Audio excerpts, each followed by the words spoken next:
I was sitting in a cafe in Lisbon last month watching this guy who looked like the ultimate poster child for the digital nomad dream. Right. The whole setup. The whole setup. He had the top-tier map book, a local organic roast, and this view of the Atlantic that, people pay thousands for. To any passerby, he had won the game. Completely untethered. Completely. Living in that cloud utopia we were all promised. And he spent a good 20 minutes explaining his geo-arbitrage strategy to me, bragging about how he was technically nowhere and therefore, beyond the reach of any tax authority or regulator. The classic pitch. It was. There was this smug, airy lightness to him, as if he'd successfully, uploaded his soul to the internet and just left his body behind as a sort of inconvenience. But I'm guessing that feeling didn't last. Not at all. The mood shifted, instantly. He opened a PDF on his screen. It was some kind of residency audit or a new compliance demand from his bank, and that whole mask of freedom just dissolved. The real world intrudes.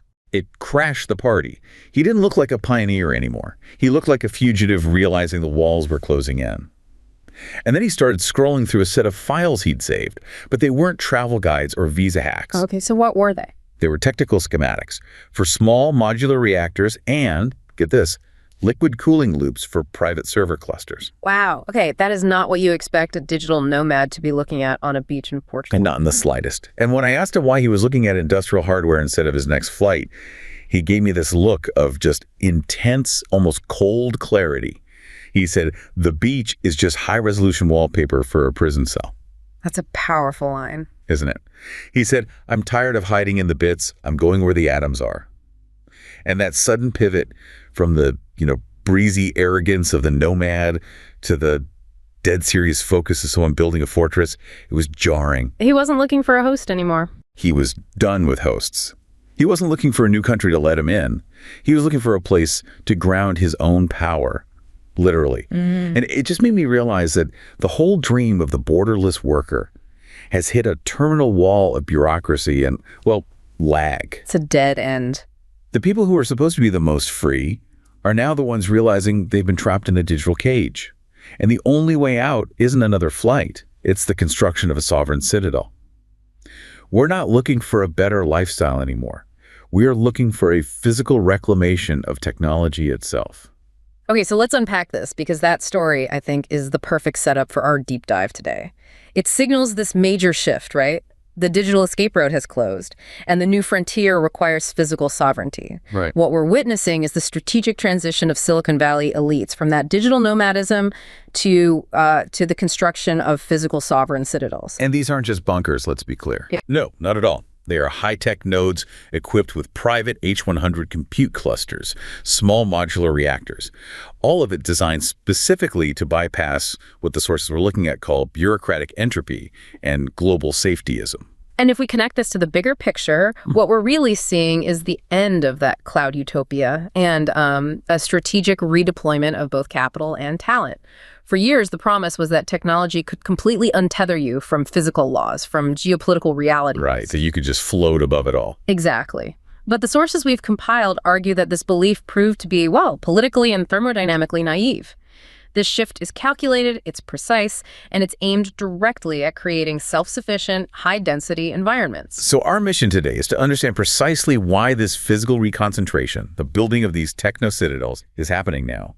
What's the infrastructure that defines them, and what philosophical and even legal history do they draw upon? It's a big topic. It is. We're going to explore the political failure of nomadism, this thermodynamic mandate for massive localized energy, and then the quest for unregulated biological ascension.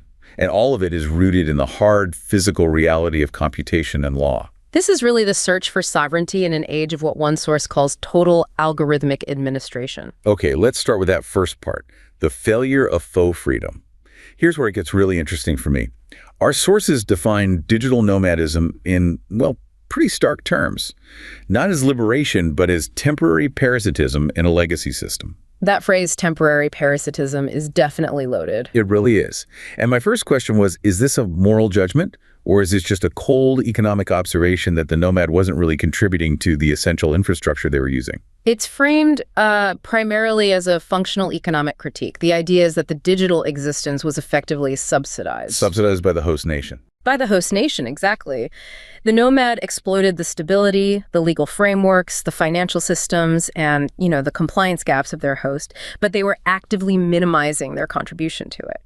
So the core problem, as identified in the literature that's driving this whole exit philosophy, is this idea of regulatory capture, but on a planetary scale. Planetary scale, yes. The nations, in this view, have evolved beyond simple geographic boundaries. They've become what the sources call algorithmic administrators. Algorithmic administrators. That implies a kind of global, synchronized bureaucracy, doesn't it? It's exactly that. They're deploying these sophisticated global tax networks, shared financial surveillance protocols, KYC requirements, and together, all of it classifies every digital movement, every transaction as controllable and, of course, taxable territory. So that surveillance apparatus that we thought was for, security, it's really become the ultimate compliance machine. That's the key insight from these sources. The administrative system isn't designed to govern efficiently or to offer better services. It's designed to dissipate human energy and innovation into compliance and fear. To neutralize threats to the status quo. Precisely. It's a system of control through friction. And once that compliance machine finally caught up, the whole economic benefit of the nomad life just evaporated. It had to. Which brings us to a really specific economic concept that the sources link to this failure.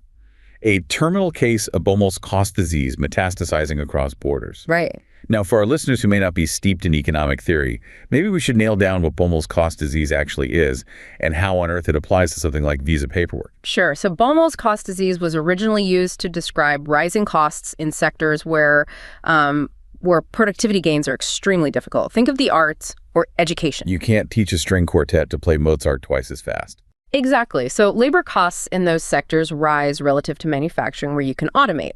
Now, what the sources do is they transpose this idea onto the administrative and regulatory sphere. Oh boy. The disease in this context is the rising cost of compliance and friction.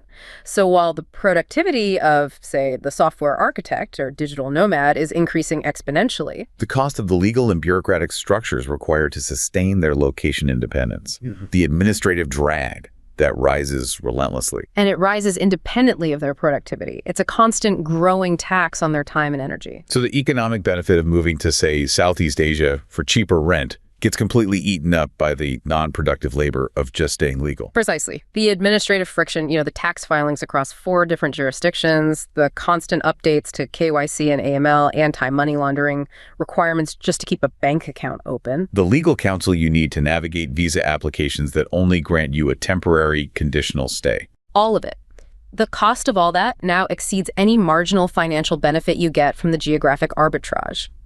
The system forces the high-productivity worker to spend an increasing chunk of their time doing low-productivity, high-friction administrative tasks. And this administrative friction isn't just an accident, is it? The sources suggest it's actually intentional deceleration.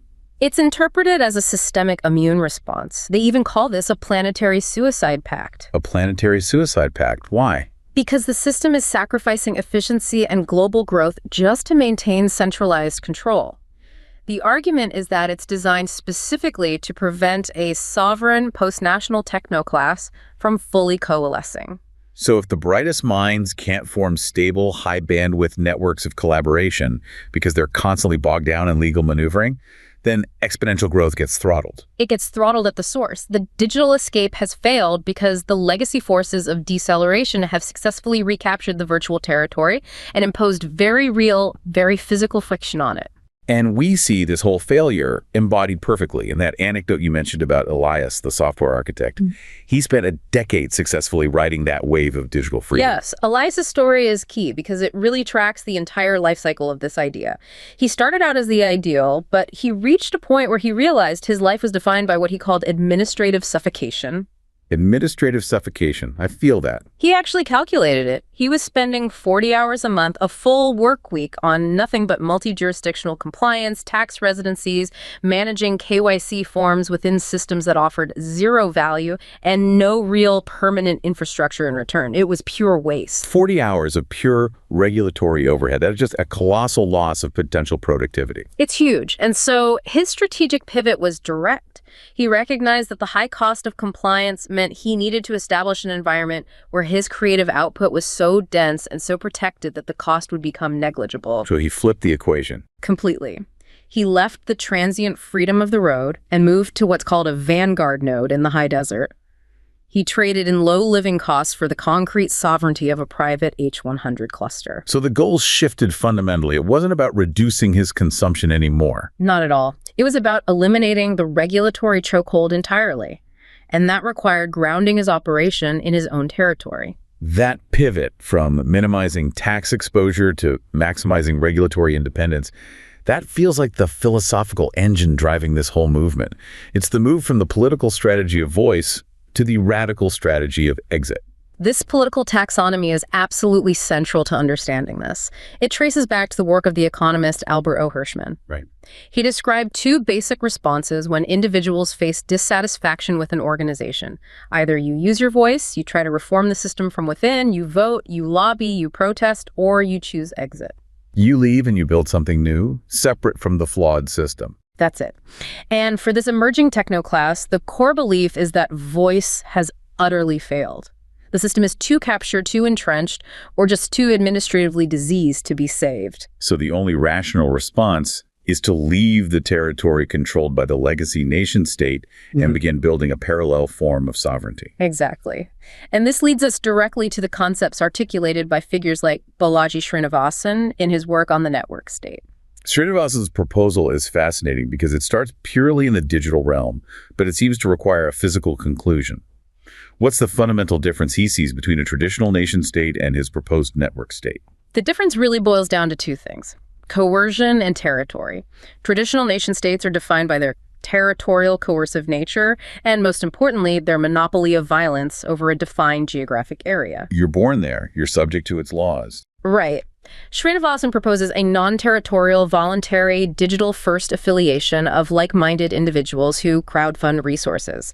They start online, they gain a critical mass of people and capital, and then eventually they purchase or build autonomous cities or states. So territory claimed through capital, not through historical conflict. Precisely. The goal is voluntary governance based on shared values, not compulsory citizenship based on your birthright location. This ambition seems deeply rooted in the ideological lineage of crypto-anarchy, doesn't it? That desire to use technology to become structurally independent of the state. It's the direct philosophical error, absolutely.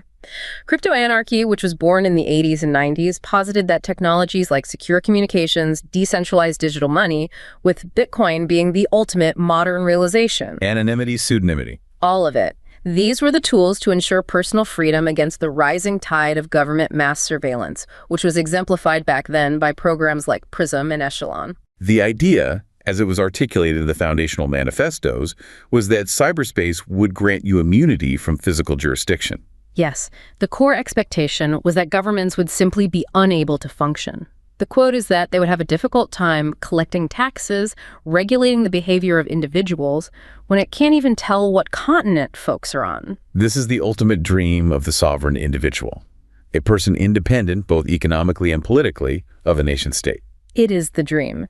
But as Elias's 40 hours of compliance a month demonstrated, the state has gotten very, very good at telling exactly what continent you are on, or at least how to extract friction from your movements regardless. The digital mask has slipped, and it's forcing the sovereign quest back into the world of atoms. Okay, so we've established the political ceiling they hit. The state regulatory machine finally caught up with them. Now let's explore the physical floor they have to build to achieve any kind of real independence. If the purely digital escape failed, and the philosophical exit demands physical grounding, where and how are these people actually building?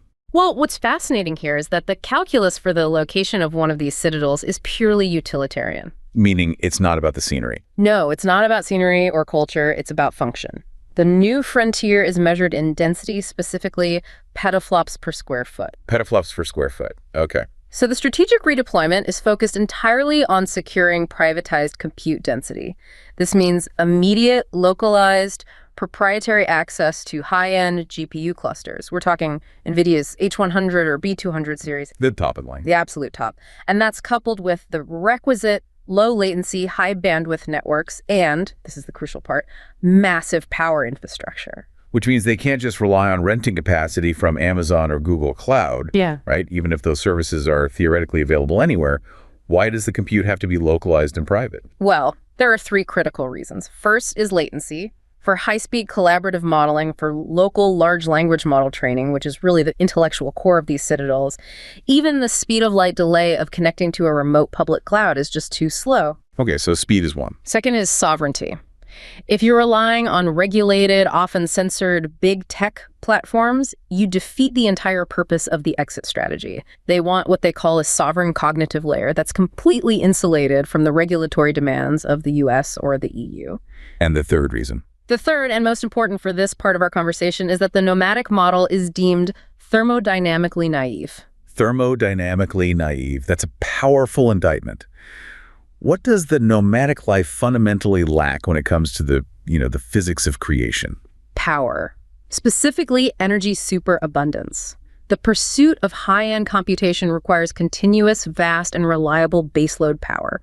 Chasing cheap rent in a developing nation often means you're sacrificing power, stability, and density. So the goal isn't conservation anymore? No, the sources are clear. The goal is the opposite. It is to establish access to high energy density sources that can scale immediately. The core assertion is that a civilization cannot ascend the Kardashev scale on sporadic Wi-Fi and coffee shop outlets. Hold on, let's quickly define that for the audience.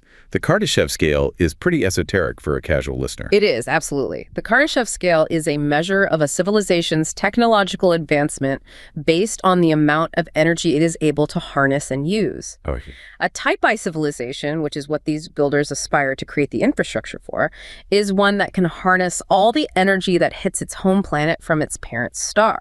And where are we now? Currently, humanity is somewhere around a Type 0.7. The point is that the foundational technological work they want to do requires industrial-scale energy consumption. Not just enough to run a laptop, but enough to run a factory of intelligence. And we see this ambition perfectly illustrated in the story of Sarah, right? The power systems engineer who has basically operationalized this mandate. Yes, Sarah works in what is explicitly called an energy enclave. She talks about the thermodynamic mandate as the driving law of the Citadel. Her team literally flipped the switch on a small modular reactor, an SMR, for the specific purpose of powering a localized AI training farm. That's the crucial leap. They're bypassing national energy policies that are often, fearful of nuclear power or that prioritize legacy grid stability over compute density. Exactly. The SMR is the physical infrastructure of sovereignty. It replaces the political charter of the nation-state. So for Sarah, the SMR is everything. For her, absolutely. It provides localized, dense, uninterrupted, and sovereign power. And she notes that the Citadel is a high-bandwidth collaboration platform where every kilowatt-hour is transformed directly into intelligence. This isn't just about avoiding a blackout. It's about having proprietary control over the most essential resource in the 21st century. The power to generate cognition. Precisely. The amount of power required for modern AI training is, it's staggering. It just necessitates this kind of extreme solution. But let's dig into the physics behind why computation is so energy intensive. Why does a cluster of H100s actually need its own SMR? So if we connect this to the deeper technical sources, we see why energy is so paramount and why these systems are inherently inefficient. Computation has massive thermodynamic costs. Right. Even years ago, computing accounted for about 4% of total U.S. energy usage. And critically, nearly all of that energy input ultimately dissipates into waste heat that has to be actively managed, which is why your Lisbon Nomad was looking at schematics for liquid cooling loops. That 4% statistic is massive, but it's still globally less than the energy consumed by, say, transportation. Yet the sources frame it as an existential barrier. They do, and they contextualize it using biology. The human brain, a biological computer, consumes 10 to 20% of the body's total calories. That's a huge evolutionary fitness cost. Sure. But compared to our artificial systems, biological computation is stunningly efficient. A ribosome, which performs complex translation inside a cell, is orders of magnitude superior in thermodynamic efficiency compared to the electronic computers we use today. And that massive gap indicates a massive inefficiency in our current hardware. So if biological systems are so much better, what is the actual physical penalty our artificial systems are paying? What's the fundamental limit? This is where the physics gets highly specialized, moving into the field of stochastic thermodynamics.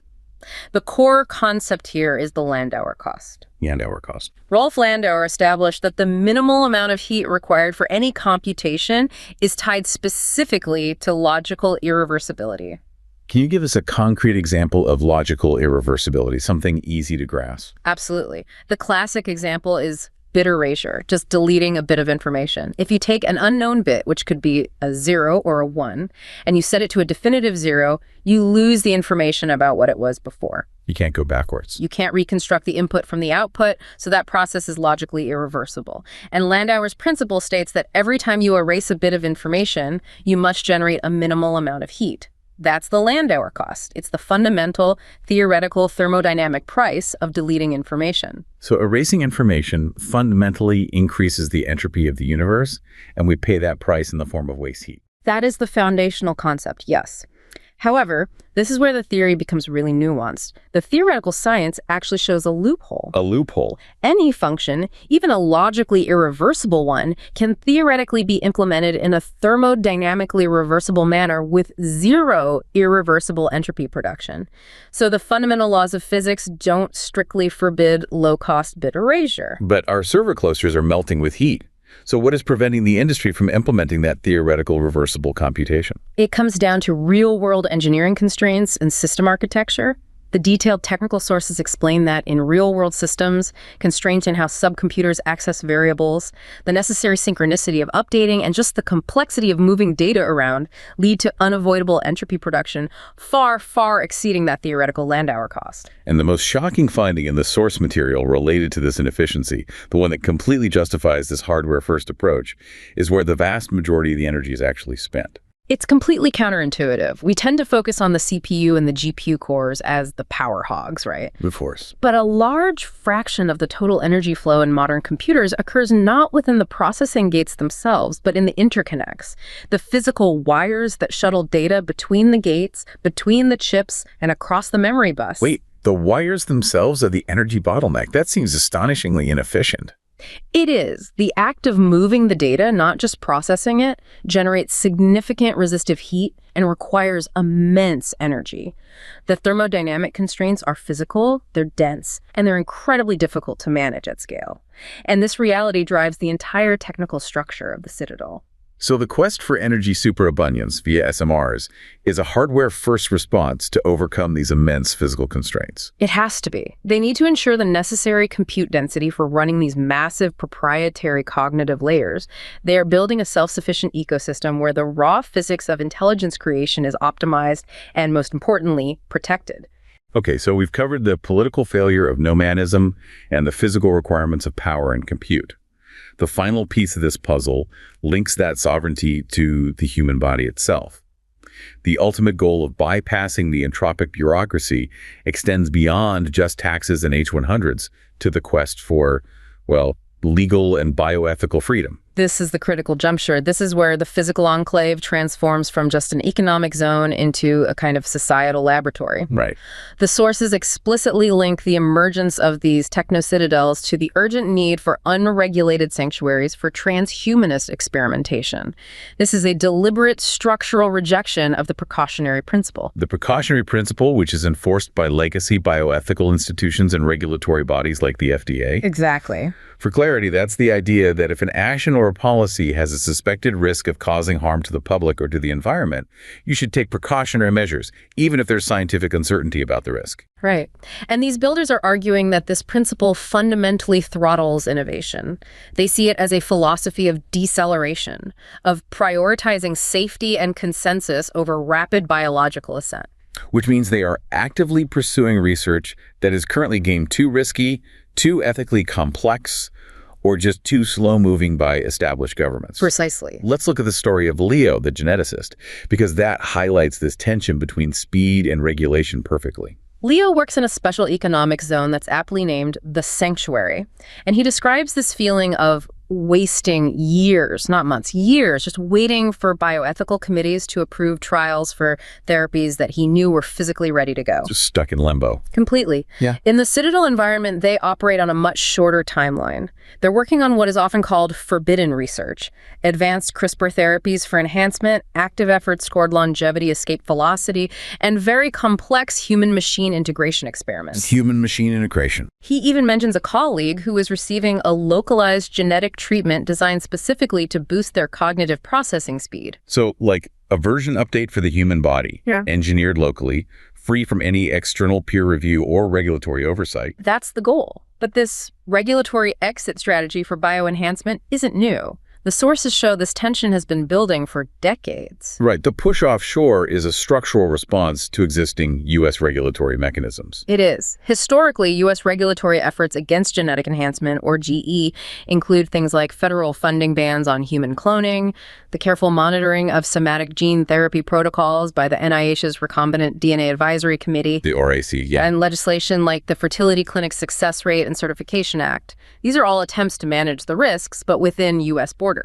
But if the research is happening in Leo's sanctuary, say, on a private island, what jurisdiction does the U.S. even have? This is the core legal dilemma, isn't it? It is. And the motivation for this geographical exit was explicitly recognized by politicians decades ago. There's a quote from Senator Shelby, who noted that if Congress bans a procedure like human cloning, firms will simply move to other countries where the law is permissive. It's a simple calculation. So the difficulty lies in extraterritorial jurisdiction.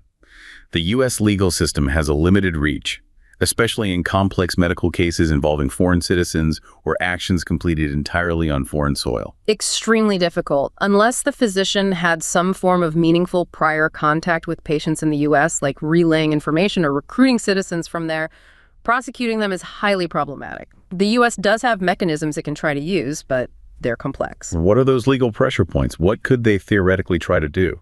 Well, extraterritorial law can sometimes leverage broad statutes like treason or drug law enforcement, but the most relevant one is often money laundering. Money laundering. How does that work? If genetic enhancement procedures were listed as a specified unlawful activity, then individuals involved in financing or facilitating the work could potentially face fines up to $500,000 and lengthy imprisonment under those statutes. But that seems like a huge legal hurdle. It's a substantial hurdle. Proving the necessary elements, especially the specific intent required for something like treason or linking a foreign GE procedure to a domestic unlawful activity, is very difficult. And that complexity is what makes the offshore sanctuary model an incredibly attractive regulatory shield. So the physical citadel becomes the ultimate insurance policy for accelerated biological and technological progress. It's deliberately placing the most ambitious and ethically challenging research outside the reach of the established global moral consensus.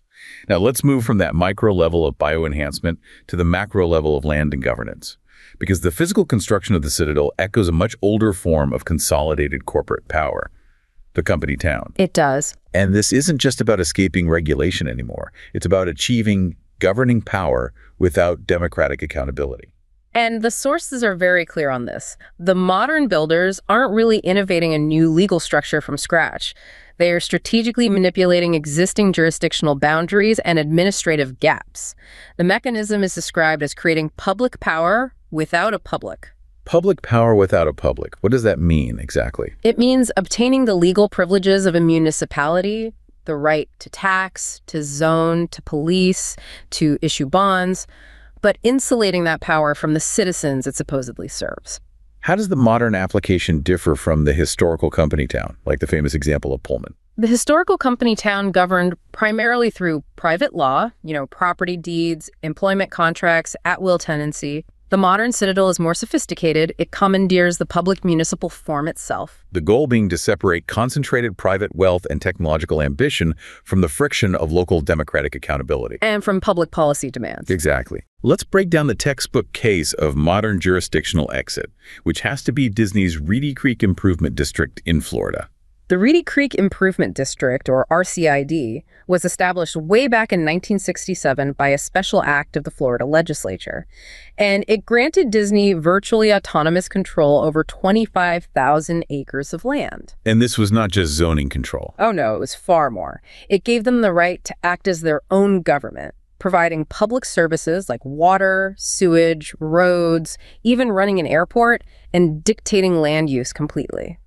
The district was explicitly designed to provide, and this is a quote, freedom from government regulation, from local elected officials, and from the reach of democratic government. And the genius of that structure wasn't just the autonomy. It was controlling the electorate that governed the district. Right? That's the key mechanism. It's electorate management. The governing board of the RCID required approval only from the landowners, who of course were Disney, They effectively appointed themselves. But they had to maintain the facade of democracy. They did. And to do that, the district contained 2 small incorporated cities. State audit reports confirm that the few dozen people who resided within those borders, the only registered voters, were hand-picked. They were often current or former Disney officials or employees. So by limiting the electorate to a few dozen people who were directly affiliated with the company, the corporation ensures that the internal democratic processes present zero risk to the company's absolute control. It creates a perfectly shielded corporate environment. And the sources highlight the stark contrast this creates for labor. How so? Well, workers at Florida's Walt Disney World, operating under the RCID structure, are essentially dealing with an employer that is the government. And this shields the company from local regulations like minimum wage ordinances or worker safety standards that might be passed in a normal city. And we can contrast that with Disneyland in Anaheim, California. Exactly. In Anaheim, the city government is a true public entity, and that creates friction between corporate interests and policy outcomes. Local unions successfully utilized this friction to push for ballot measures mandating higher wages for workers at the resort. A pressure that simply cannot be applied in the corporate enclave of Walt Disney World. Because the local government that regulates the employer is, for all functional and structural purposes, the employer. It proves the value of jurisdictional fragmentation as a regulatory shield. And this template is precisely what modern techno-builders are trying to replicate on an even grander scale. That's where we see the most explicit legal proposal for codifying this model, Nevada's attempt to create innovation zones. Right. This was a proposed legal framework where qualifying tech companies like Blockchain's LLC, who was a major proponent, could, upon promising a significant capital investment, essentially secede from the existing county jurisdiction. They could form their own government. What were the specifics of the governance structure they were proposing? How would it actually work? The company would govern autonomously through an unelected local board of supervisors. Critically, the company itself would nominate a majority of the supervisors, 2 out of the 3 giving them inherent and perpetual control. So the democratic element was purely cosmetic. Or rather, it was controlled by the size of the electorate. The law stipulated that if the total number of registered voters residing within the zone remained under 100, no general elections would even be required. I read one historian called this the return of the company town a century later, made over as the innovation zone. It relies entirely on keeping the voting population tiny and compliant. This is the ultimate tool of electorate management. And for a real-world, sort of cynically successful example of this manipulation, you only have to look at Vernon, California. Vernon is described in the sources as a rotten borough. It is. It's near Los Angeles. It intentionally limits its housing, and back in 2006, it had fewer than 60 registered voters. And nearly all of them were either city employees or related to a city official. So by keeping the population infinitesimally small, the people running the city can ensure they never face a genuine democratic challenge. Exactly. This small population size allows city politicians to pay themselves exorbitant salaries, control lucrative city jobs, and secure their elections perpetually. The city owns much of the available housing, which gives officials the power to harass or even evict the few residents who might disagree with the governance structure. So the common thread across Reedy Creek, the Nevada proposals, and Vernon, is this deliberate manipulation of jurisdictional boundaries to ensure unchecked governing control. It's not just about escaping taxes anymore. It's about finding a place to wield sovereign power free from the constraints of democracy and the burden of public accountability. So what does this all mean? We've charted this profound strategic retreat.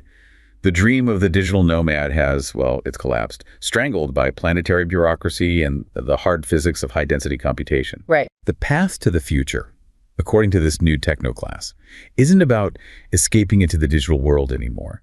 It's about strategically reclaiming the physical world, the atoms, to establish these sovereign nodes. And this physical reconcentration is viewed not as some luxurious preference, but as an evolutionary imperative for the next civilizational leap.